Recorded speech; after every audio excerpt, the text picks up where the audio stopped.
30 tahun mengajar di Oxford telah mengajarkan saya bahwa jalanan Sudirman di Jakarta hanyalah simbol kekacauan dunia ketiga, sampai saya melihat sendiri apa yang tidak mungkin terjadi di sana. Saya, Dr. Khalid Al-Mansur, Profesor Sosiologi Perkotaan, yang telah menasihati keluarga Kerajaan Arab Saudi tentang strategi keamanan kota, tiba di Jakarta dengan tas kulit mahal di bahu dan jam tangan Rolex Submariner edisi terbatas di pergelangan tangan. Malam itu, pukul 2:17, saya sengaja memilih berjalan kaki, menyusuri trotoar Sudirman yang lebar dan bersih, bukan naik mobil mewah dari hotel bintang 5. Saya ingin membuktikan tesis lama saya, tesis yang telah saya publikasikan di jurnal-jurnal bergengsi Eropa, bahwa di negara-negara berkembang Asia Tenggara, kemiskinan selalu melahirkan ketidakamanan. Saya membawa kamera tersembunyi di kacamata pintar saya, siap merekam bukti untuk presentasi berikutnya di Riyadh. Pikiran saya penuh dengan data statistik, angka-angka kejahatan properti di Kairo, di Lagos, di Manila. Semuanya menunjukkan pola yang sama, barang hilang, dompet raib. Kepercayaan adalah kemewahan yang tidak mampu dimiliki oleh masyarakat miskin. Trotoar Sudirman malam itu terasa aneh bagi saya. Lampu-lampu jalan LED menyala terang tanpa kedip. Tidak ada genangan air meski hujan deras baru saja reda. Saya melewati deretan pohon palem yang rapi, trotoar lebar dengan ubin anti-slip yang masih mengkilap, dan sesekali saya melihat pejalan kaki biasa, seorang wanita muda berlari sendirian dengan earphone. Seorang karyawan kantoran bersepatu formal berjalan cepat sambil memegang tas laptop. Tidak ada rasa was-was di wajah mereka. Saya mencoba mencari tanda-tanda kekacauan yang saya harapkan, tapi yang saya temukan hanyalah ketertiban yang membuat dada saya sesak. Di kejauhan, gedung-gedung pencakar langit perbankan menyala seperti permata. Layar-layar digital menampilkan berita ekonomi Indonesia yang sedang tumbuh pesat. Angka-angka yang bahkan melebihi proyeksi saya sendiri. Saya berhenti di sebuah warung nasi uduk kecil tanpa atap, tepat di pinggir trotoar. Hanya ada tenda plastik sederhana, lampu neon kuning redup yang bergoyang pelan ditiup angin malam. Asap sate ayam mengepul, harum, bercampur bau rempah ketumbar dan serai. Beberapa ojol parkir di sana. Motor mereka rapi berjejer, para pengemudi duduk santai di bangku kayu sambil minum kopi tubruk panas dari gelas kaca tebal. Tidak ada musik keras, tidak ada teriakan, hanya obrolan pelan tentang pertandingan bola dan cuaca besok. Saya duduk di meja kayu panjang yang sudah usang tapi bersih, memesan satu porsi nasi uduk lengkap dengan telur dadar dan kerupuk. Saat makan, saya sengaja meletakkan tas kulit saya di kursi sebelah. Tas yang berisi MacBook Pro berwarna space gray, dokumen rahasia kerajaan yang bernilai jutaan dolar, dan Rolex saya yang saya lepas pelan-pelan lalu taruh di atas tas itu. Saya berpura-pura ingin ke toilet umum di seberang jalan yang hanya berjarak 20 meter. Sebelum pergi, saya mengaktifkan kamera di kacamata, memastikan sudut pandang sempurna untuk merekam apa yang akan terjadi. Hati saya berdegup kencang, campuran antara antisipasi ilmiah dan sedikit ketakutan yang saya tolak untuk diakui. Ini adalah eksperimen klasik saya, tes kepercayaan di lapangan, tes yang selalu berhasil membuktikan tesis saya di kota-kota lain. Saya berjalan menjauh sambil sesekali menoleh. Dari kejauhan, saya melihat seorang pemuda ojol berusia sekitar 25 tahun. Baju seragamnya agak lusuh karena seharian mengantar penumpang, berdiri dari bangkunya. Ia mendekati meja saya, melihat tas kulit yang tergeletak terbuka sedikit. Jantung saya berhenti sejenak.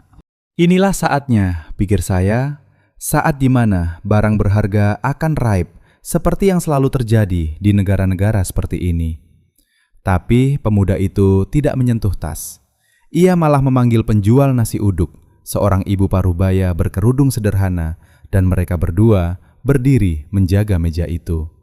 Beberapa menit kemudian, seorang karyawan kantoran yang lewat berhenti, ikut berdiri di sana, seolah-olah itu tugas biasa. Tidak ada yang mengambil apapun.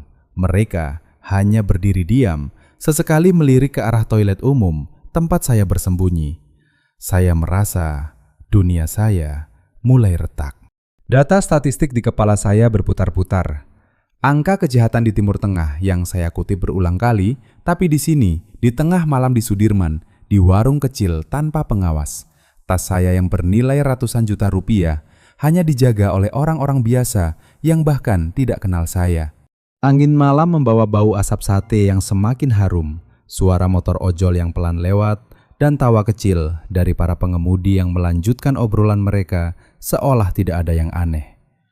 Saya menunggu lebih lama, 10 menit, 15 menit.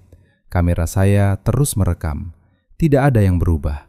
Tas itu tetap di tempatnya, Rolex berkilau di bawah lampu neon kuning. Dan saat saya akhirnya berjalan kembali ke warung itu, dengan langkah yang tiba-tiba terasa berat, saya melihat pemuda ojol itu tersenyum kecil sambil melambaikan tangan pelan. Ia menunjuk ke tas saya dan berkata bahwa barang itu aman, tidak ada yang menyentuhnya selama saya pergi, dan bahwa di sini meninggalkan barang seperti itu bukanlah masalah, karena memang sudah seharusnya kita menjaga milik orang lain. Ibu penjual nasi uduk mengangguk setuju. Tangannya sibuk membungkus sate untuk pelanggan berikutnya, seolah kejadian ini hanyalah hal biasa di malam Sudirman. Saya berdiri di sana, tangan saya gemetar saat menyentuh tas kulit yang masih utuh. Kacamata pintar saya masih merekam ekspresi wajah saya sendiri yang pucat di layar kecil. 30 tahun teori saya tentang masyarakat berkembang mulai hancur di depan mata, digantikan oleh sesuatu yang lebih besar, sesuatu yang saya belum punya nama untuknya. Saya duduk kembali di bangku kayu warung nasi uduk itu. Tas kulit masih di pangkuan.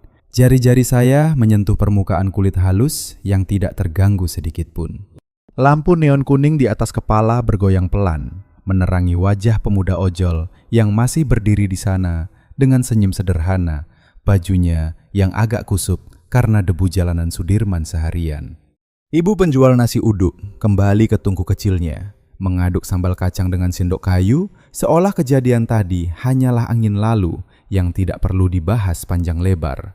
Bau harum nasi uduk yang baru disiram kuah santan hangat bercampur dengan asap sate ayam yang masih mengepul tipis, membuat udara malam terasa lebih hidup daripada ruang kuliah Oxford yang dingin dan steril. Saya membuka tas kulit pelan-pelan, memeriksa MacBook Pro yang layarnya masih gelap, dokumen-dokumen kerajaan yang tersegel rapi di dalam map kulit, dan Rolex Submariner yang jarumnya terus berdetak tepat waktu. Semua masih ada. Bahkan, tidak ada sidik jari asing di permukaan metal yang mengkilap.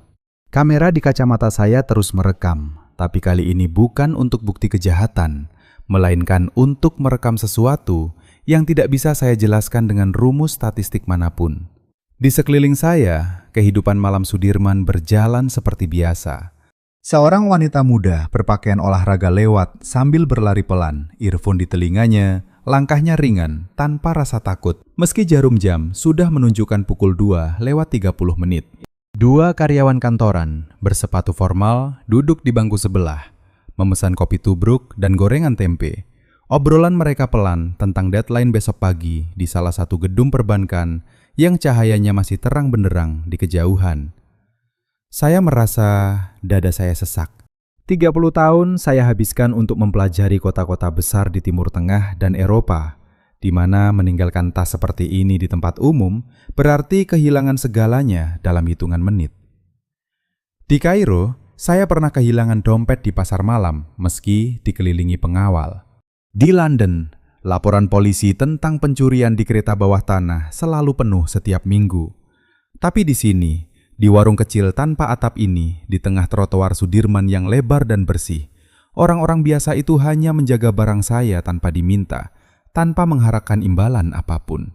Pemuda ojol itu kembali duduk di bangkunya, mengambil helmnya yang sudah usang, seolah tugas menjaga tas orang asing hanyalah bagian dari rutinitas malamnya.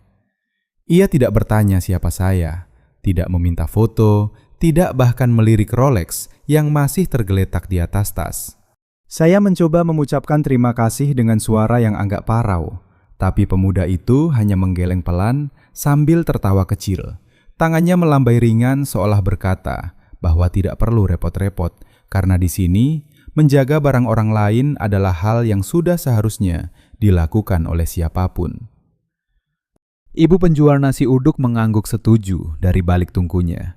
Tangannya yang kasar karena kerja keras seharian tetap sibuk menyendok nasi putih hangat ke piring pelanggan baru yang baru saja datang dengan motor bebek tua. Tidak ada drama, tidak ada pidato tentang kebaikan. Hanya tindakan sederhana yang dilakukan, seolah itu adalah napas bagi mereka. Saat itu, infrastruktur di sekitar saya mulai terasa berbeda.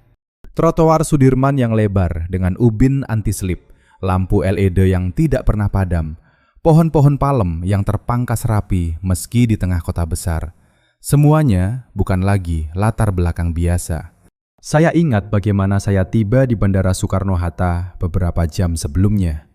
Terminal yang bersih mengkilap, kereta bandara yang tepat waktu seperti jarum jam Swiss, petugas keamanan yang sopan tanpa sikap curiga berlebihan. Lalu perjalanan dengan taksi Bluebird yang supirnya mengenakan seragam rapi, AC dingin, dan ia bahkan menolak tip ekstra dengan alasan yang sama. Sudah seharusnya kami melayani penumpang dengan baik. Semua itu mulai menyusup ke dalam pikiran saya yang selama ini penuh dengan asumsi tentang negara berkembang. Saya bangkit pelan dari bangku. Tas kulit kembali di bahu saya. Langkah saya terasa lebih berat daripada saat saya meninggalkan warung tadi. Di kejauhan, gedung-gedung pencakar langit perbankan masih menyala. Layar digital menampilkan berita pertumbuhan ekonomi Indonesia yang stabil, angka-angka yang dulu saya anggap mustahil bagi sebuah negara dengan keragaman sebanyak ini. Malam Sudirman terasa tenang. Angin sepoi-sepoi membawa bau hujan yang baru reda, bercampur aroma kopi tubruk dari warung-warung kecil di sepanjang trotoar. Saya berjalan menyusuri trotoar itu lagi. Kali ini bukan untuk mencari bukti kekacauan, melainkan untuk mencoba memahami apa yang baru saja saya alami. Tapi saat saya melewati sebuah halte bus Transjakarta yang modern dengan kursi stainless steel mengkilap dan jadwal elektronik yang akurat, saya melihat sesuatu yang membuat langkah saya terhenti sejenak. Seorang ibu tua dengan kerudung sederhana duduk di sana, tas belanjaannya penuh, dan seorang pemuda berpakaian kaos biasa langsung berdiri memberikan tempat duduknya tanpa diminta, bahkan tanpa menoleh lama. Ibu itu tersenyum kecil, mengucapkan terima kasih pelan, dan pemuda itu hanya mengangguk sebelum kembali ke ponselnya. Tidak ada yang istimewa, tapi bagi saya yang telah melihat ribuan kasus di kota-kota lain di mana kursi prioritas selalu kosong atau diperebutkan, pemandangan itu terasa seperti pukulan halus di dada. Saya terus berjalan, pikiran saya berputar-putar antara data lama dan realitas baru yang mulai merusak fondasi teori saya. Gotong royong, kata yang sering saya baca dalam laporan antropologi tapi tidak pernah saya rasakan secara langsung, kini terasa nyata di udara malam Sudirman ini. Bhinneka Tunggal Ika bukan lagi slogan di buku teks, melainkan denyut nadi di setiap interaksi kecil di trotoar ini. Tapi saya masih ragu, masih mencari celah di mana asumsi lama saya bisa bertahan. Mungkin ini hanya kebetulan malam ini, pikir saya, sambil tangan saya tanpa sadar memegang tali tas kulit lebih erat. Hingga saya memutuskan untuk melakukan tes kedua, kali ini lebih berani, di sebuah tempat yang bahkan lebih sederhana dari warung nasi uduk tadi. Saya memutuskan untuk melakukan tes kedua di sebuah tempat yang bahkan lebih sederhana dari warung nasi uduk tadi. Sebuah bangku batu panjang di bawah pohon palem pinggir trotoar Sudirman. Tepat di depan sebuah minimarket 24 jam yang lampunya terang benderang meski jarum jam sudah menunjukkan pukul 3 pagi. Bangku itu sederhana, hanya beton polos dengan cat abu-abu yang sudah agak pudar karena hujan malam. Dikelilingi beberapa pot tanaman kecil yang dirawat rapi oleh petugas kebersihan kota. Saya duduk sebentar, pura-pura lelah setelah berjalan jauh, lalu dengan sengaja meletakkan tas kulit saya di bangku itu. Kali ini tidak hanya tas saja, melainkan saya lepaskan juga jam tangan Rolex Submariner dari pergelangan tangan dan letakkan di atas tas, persis di tengah-tengah, supaya terlihat jelas oleh siapapun yang lewat. Kamera di kacamata saya tetap aktif, merekam setiap sudut. Saya berjalan menjauh sekitar 30 meter, bersembunyi di balik tiang lampu jalan, sambil berpura-pura memeriksa ponsel.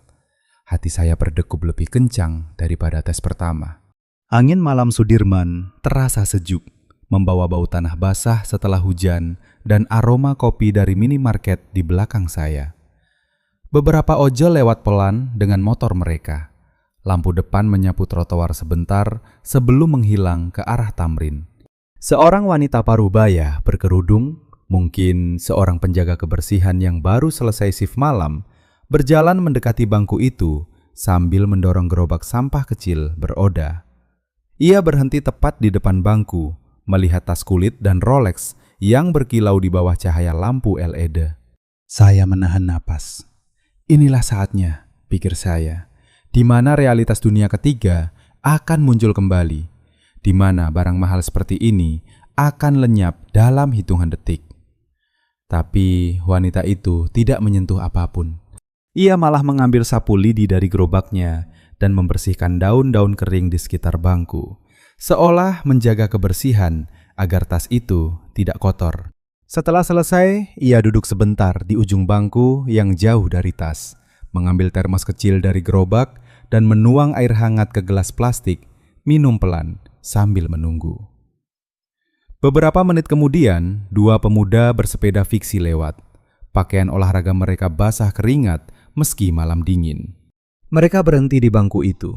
Salah satu dari mereka melihat tas dan jam tangan. Mereka saling pandang sebentar, lalu salah satunya mengeluarkan botol air mineral dari tas ranselnya dan meletakkannya di samping tas saya, seolah memberi tanda bahwa barang itu dijaga. Mereka tidak duduk lama, hanya berdiri di sana sambil mengobrol pelan tentang rute sepeda malam mereka besok. Suara mereka tenang, tanpa nada curiga atau serakah. Saya merasa lutut saya lemas. Data statistik tentang tingkat pencurian di kota-kota besar Timur Tengah berputar lagi di kepala saya. Tapi di sini, di trotoar Sudirman yang sepi tapi terang, orang-orang biasa ini bertindak seolah menjaga barang orang asing adalah tugas alamiah mereka, bukan sesuatu yang perlu diumumkan atau dihargai dengan uang. Saya menunggu lebih lama, 15 menit, 20 menit. Seorang supir taksi Bluebird yang sedang istirahat parkir motornya di dekat bangku, turun dari kendaraan dan mendekat. Ia melihat tas itu, menggeleng pelan sambil tersenyum kecil, lalu berdiri di samping bangku dengan tangan disilangkan di dada, seolah menjadi penjaga tak resmi. Wajahnya lelah setelah shift malam. Baju seragamnya agak kusut, tapi sikapnya tegas dan tenang. Minimarket di belakang tetap ramai. Pelanggan keluar masuk membeli rokok atau mie instan. Tapi tidak ada satupun yang melirik tas saya dengan niat jahat. Malah seorang karyawan minimarket keluar sebentar, membawa sapu dan membersihkan sekitar bangku tanpa diminta, lalu kembali ke dalam sambil mengangguk ramah ke arah supir taksi itu. Saya akhirnya berjalan kembali dengan langkah yang lambat. Dada saya terasa penuh dengan sesuatu yang asing. Campuran antara rasa malu dan kekaguman yang tidak saya inginkan. Saat saya mendekat, supir taksi Bluebird itu melambai pelan dengan tangan kasarnya, menunjuk ke tas dan Rolex sambil berkata bahwa barang itu tetap aman sejak tadi. Tidak ada yang berani menyentuh karena memang sudah seharusnya kita menghormati milik orang lain di ruang bersama ini. Wanita penjaga kebersihan yang masih duduk di ujung bangku mengangguk setuju. Tangannya memegang sapu lidi seolah itu adalah perpanjangan dari tanggung jawabnya menjaga kota ini tetap bersih dan aman untuk semua. Pemuda-pemuda sepeda sudah pergi, tapi botol air mineral yang mereka tinggalkan masih ada di samping tas, tanda kecil bahwa mereka pernah menjaga. Saya mengambil tas kulit dan memasang kembali Rolex di pergelangan tangan. Jari saya gemetar sedikit saat menyentuh metal dingin itu. Kacamata pintar masih merekam, tapi rekaman ini tidak lagi untuk presentasi di Riyadh. Rekaman ini untuk saya sendiri, untuk menghadapi 30 tahun teori yang mulai runtuh seperti istana pasir di pantai. Saya duduk sebentar di bangku itu, merasakan dingin beton di bawah celana saya, mendengar suara pelan motor ojol yang lewat dan tawa kecil dari dalam minimarket. Infrastruktur Sudirman malam itu terasa hidup. Trotoar lebar yang tidak pernah sepi dari kebaikan kecil. Lampu-lampu yang tidak pernah padam. Dan orang-orang yang bekerja keras seharian, tapi masih punya ruang di hati mereka untuk menjaga orang asing. Saya bangkit lagi, berjalan lebih jauh menyusuri Sudirman, melewati halte bus Transjakarta yang semakin sepi, tapi tetap bersih. Kursi-kursinya mengkilap di bawah cahaya. Pikiran saya melayang ke gotong royong yang selama ini saya anggap hanya mitos antropologi. Kini terasa seperti denyut nadi di setiap langkah saya. Tapi saya masih mencari satu celah lagi, satu tes yang lebih ekstrim. Karena bagian dari diri saya yang lama masih menolak untuk menyerah sepenuhnya. Hingga saya tiba di sebuah gang kecil yang menyempil dari Sudirman, sebuah warung kopi tubruk tenda sederhana di ujung gang sempit, di mana hanya ada 5 meja plastik dan kursi kayu, dikelilingi tembok rumah-rumah warga biasa yang catnya sudah pudar, tapi pintu-pintunya terbuka lebar menyambut malam. Saya melangkah masuk ke gang kecil yang menyempil dari Sudirman itu. Langkah saya pelan di antara tembok rumah-rumah warga yang catnya pudar, tapi pintu-pintunya terbuka lebar, membiarkan cahaya lampu neon kuning dari warung kopi tubruk kecil di ujung gang menyinari jalan setapak yang bersih dari sampah. Udara di gang ini terasa lebih hangat, bercampur aroma kopi robusta yang baru diseduh, dan sedikit bau tanah lembab setelah hujan. Warung itu hanya tenda plastik biru sederhana, tanpa dinding, 5 meja plastik bulat yang sudah usang, kursi kayu rendah, dan sebuah tungku arang kecil, di mana seorang bapak parubaya dengan kaos oblong lusuh sedang mengaduk kopi di teko aluminium. Beberapa ojol dan pekerja malam duduk di sana. Obrolan mereka pelan tentang shift besok. Suara sendok logam beradu dengan gelas kaca tebal. Saya duduk di meja paling pojok, memesan secangkir kopi tubruk hitam pekat. Saat kopi disajikan, uapnya naik, hangat, menyentuh wajah saya. Saya sengaja meletakkan tas kulit di kursi sebelah, kali ini lebih terbuka. Dan saya lepaskan sepatu formal saya yang mahal, meletakkannya di bawah meja bersama dengan dompet kulit yang berisi kartu kredit internasional dan uang tunai dalam jumlah besar. Saya berpura-pura mendapat panggilan telepon penting, berdiri dan berjalan menjauh ke ujung gang, sekitar 40 meter, bersembunyi di balik tiang listrik sambil mengawasi melalui kamera kacamata. Hati saya sudah tidak berdegup sekencang tadi, tapi ada rasa was-was yang lebih dalam, karena tas ini lebih berani, lebih pribadi. Jika barang-barang ini hilang, tesis saya akan selamat. Jika tidak, maka fondasi 30 tahun penelitian saya akan benar-benar hancur. Dari tempat saya mengawasi, saya melihat seorang pemuda ojol yang baru datang. Helmnya masih di tangan, bajunya basah keringat karena mengantar penumpang jauh. Ia duduk di meja sebelah tas saya, melihat sepatu, dompet, dan tas kulit yang tergeletak. Ia tidak menyentuh. Malah ia memanggil bapak penjual kopi, menunjuk ke barang-barang itu dengan dagunya. Dan mereka berdua berdiri sebentar menjaga meja sambil melanjutkan obrolan ringan. Seorang ibu muda yang membawa anak kecilnya yang tertidur di punggung lewat, berhenti sejenak, mengambil selimut tipis dari tasnya sendiri dan menutupkan ke atas tas kulit saya agar tidak kena embun malam yang mulai turun. Ia melakukannya dengan gerakan lembut, seolah itu hal paling biasa, lalu melanjutkan langkahnya tanpa menoleh lagi.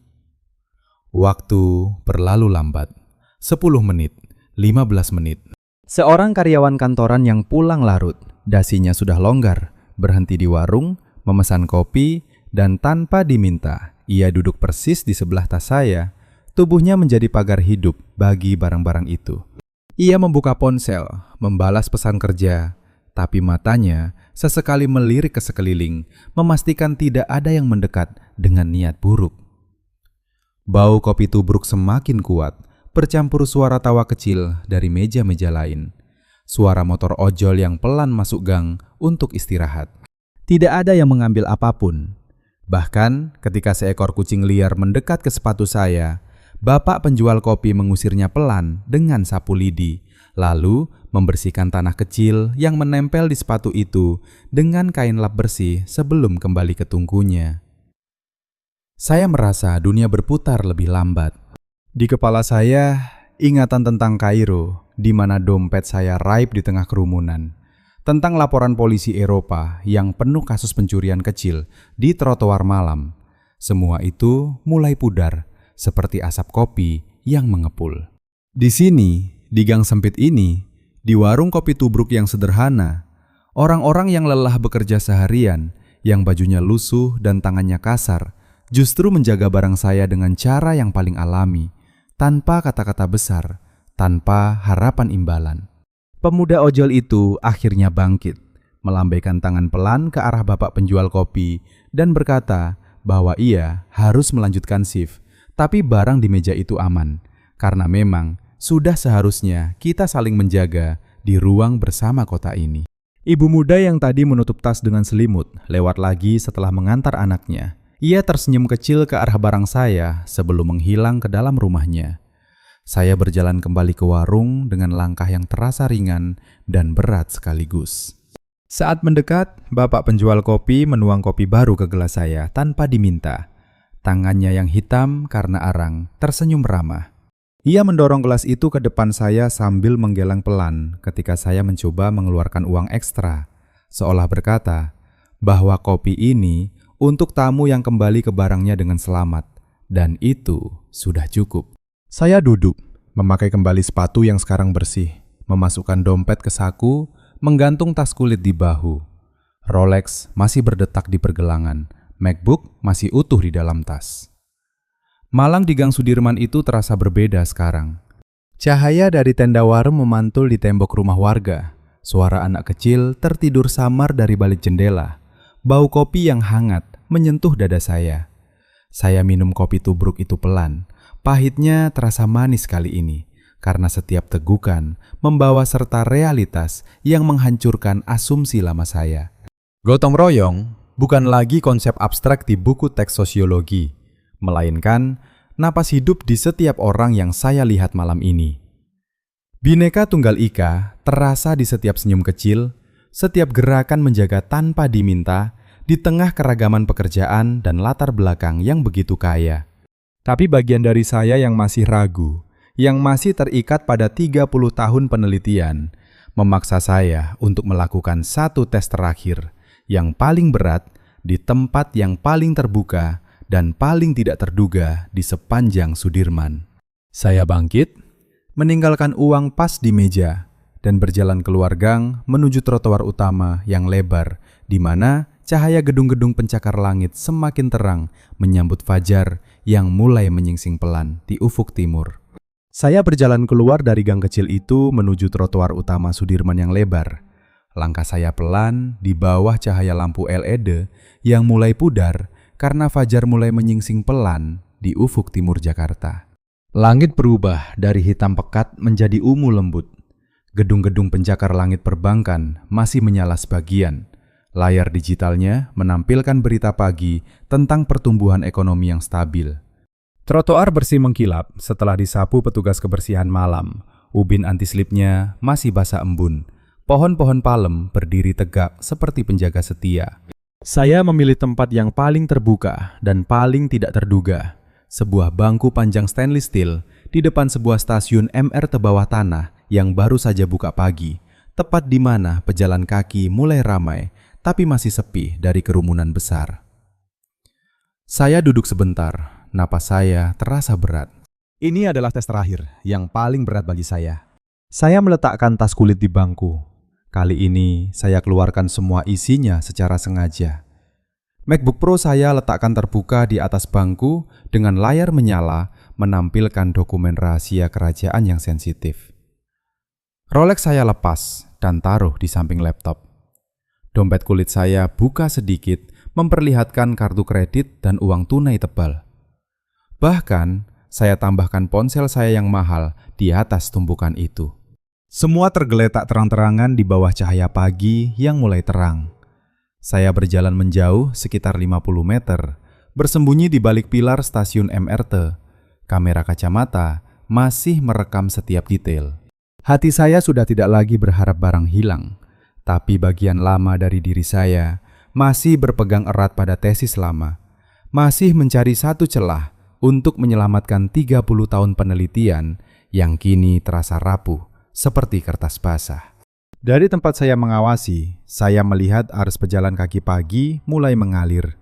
Seorang karyawan kantoran berjas rapi lewat pertama. Melihat tumpukan barang di bangku, ia berhenti sejenak, menggeleng pelan, lalu berdiri di samping bangku sambil memegang tas kerjanya sendiri, seolah menjadi pagar hidup. Kemudian, seorang ibu rumah tangga dengan kerudung cantik dan tas belanja, ia mendekat, melihat laptop yang terbuka, dan dengan gerakan lembut, ia menutup layarnya pelan agar tidak terkena debu pagi, lalu duduk di ujung bangku, menunggu. Dua pemuda mahasiswa dengan ransel usang berhenti juga. Salah satunya mengambil botol air dari ranselnya dan meletakkannya di samping tumpukan barang, seolah memberi tanda bahwa ini dijaga. Tidak ada yang menyentuh, tidak ada yang melirik dengan mata serakah. Mereka hanya berdiri atau duduk di sana, obrolan pelan tentang cuaca pagi dan rencana hari ini. Suara mereka tenang di tengah hembusan angin pagi yang membawa bau roti bakar dari pedagang kaki lima di dekat pintu masuk MRT. Waktu berlalu. 10 menit. 20 menit.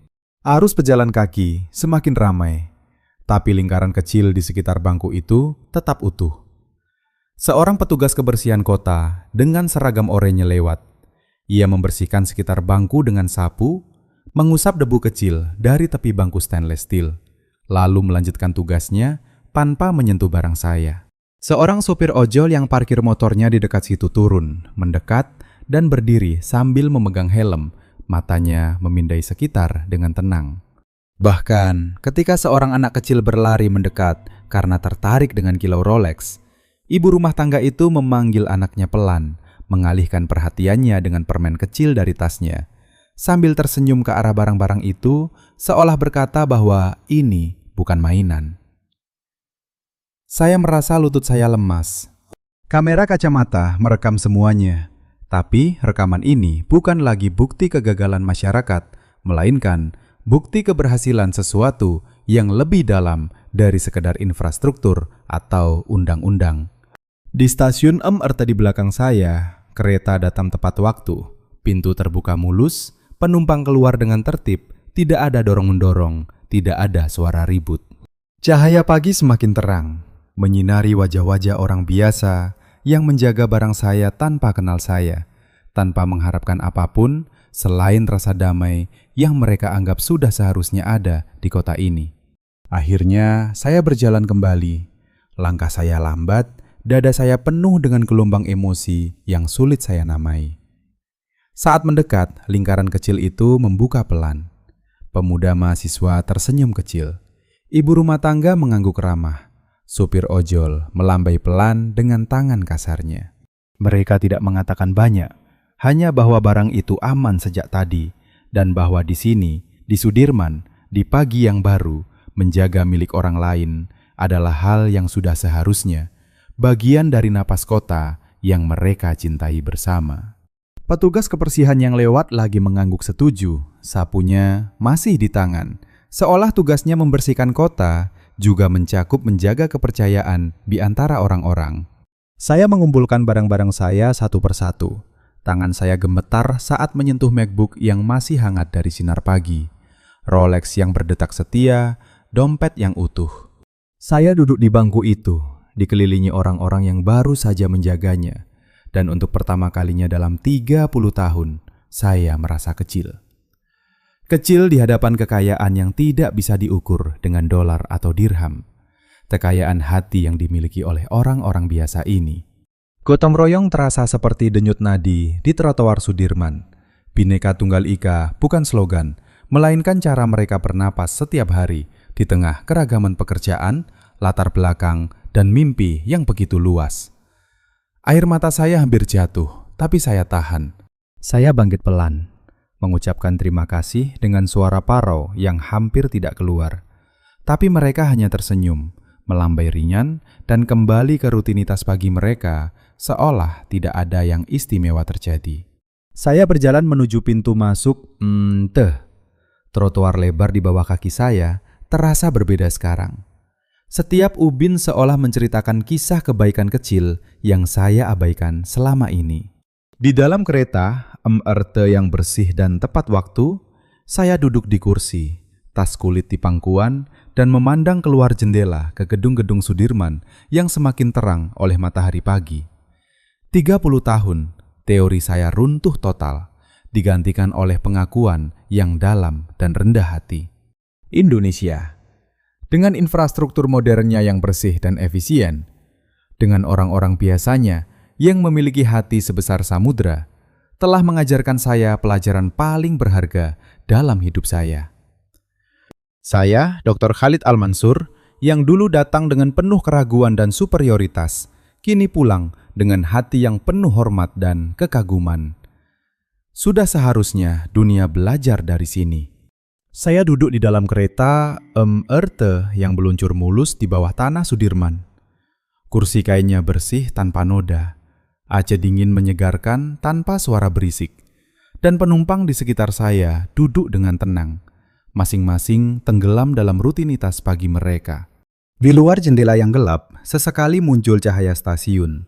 Wajah-wajah biasa yang saya lihat tadi di bangku stainless steel, kini terbayang lagi di pikiran saya. Seorang ibu rumah tangga yang menutup laptop saya dengan lembut, pemuda ojol yang berdiri menjaga tanpa kata, petugas kebersihan yang menyapu debu kecil di sekitar barang-barang saya, semuanya berputar pelan seperti film yang tidak bisa saya pause. Kereta berhenti di stasiun berikutnya dengan pintu yang terbuka tepat waktu. Penumpang keluar dan masuk dengan tertib. Tidak ada dorong, tidak ada suara tinggi. Hanya hembusan angin sejuk dari terowongan yang membawa aroma kota yang baru bangun. Saya memegang tas kulit di pangkuan lebih erat. Jari saya menyentuh permukaan kulit yang masih utuh. Dan untuk pertama kalinya, saya merasa malu pada diri sendiri. 30 tahun saya habiskan di ruang kuliah Oxford yang megah, menulis makalah tentang ketidakamanan kota di negara berkembang, mengutip statistik dari Kairo, Lagos, bahkan beberapa kota di Asia Selatan. Semuanya membuktikan bahwa kemiskinan melahirkan kekacauan, bahwa kepercayaan adalah barang mewah yang hanya dimiliki masyarakat kaya.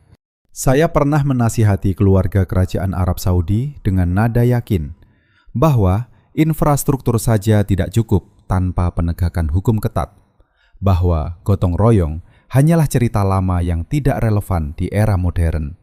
Tapi malam tadi, di trotoar Sudirman, di warung nasi uduk tanpa atap, di bangku batu pinggir jalan, di gang sempit warung kopi tubruk, dan akhirnya di bangku stainless steel depan stasiun MRT, semua teori itu hancur berkeping-keping oleh tindakan kecil orang-orang biasa yang bahkan tidak tahu siapa saya.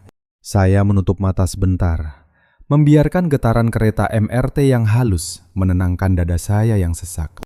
Saya ingat wajah pemuda ojol pertama di warung nasi uduk. Bajunya lusuh, tapi senyumnya tulus. Saat ia bilang bahwa meninggalkan barang seperti itu bukan masalah, karena memang sudah seharusnya kita menjaga milik sesama. Saya ingat ibu penjual nasi uduk yang terus mengaduk sambal sambil mengawasi tas saya tanpa diminta. Saya ingat wanita penjaga kebersihan yang membersihkan daun kering di sekitar bangku batu, lalu duduk menunggu barang saya aman. Saya ingat pemuda-pemuda sepeda yang meninggalkan botol air sebagai tanda jaga. Saya ingat bapak penjual kopi tubruk di gang sempit yang membersihkan sepatu saya dari tanah kecil. Dan saya ingat lingkaran kecil di bangku pagi tadi, di mana orang asing saling melindungi barang saya, seolah itu adalah tanggung jawab bersama kota ini. Kereta MRT keluar dari terowongan, naik ke atas tanah, dan cahaya matahari pagi menyinari jendela, menerangi wajah penumpang yang duduk di depan saya. Seorang pemuda berkaos oblong langsung berdiri ketika seorang nenek tua naik di stasiun berikutnya, memberikan kursinya tanpa kata, lalu berdiri sambil memegang pegangan atas dengan tenang. Nenek itu tersenyum kecil, mengucapkan terima kasih pelan, dan duduk dengan nyaman.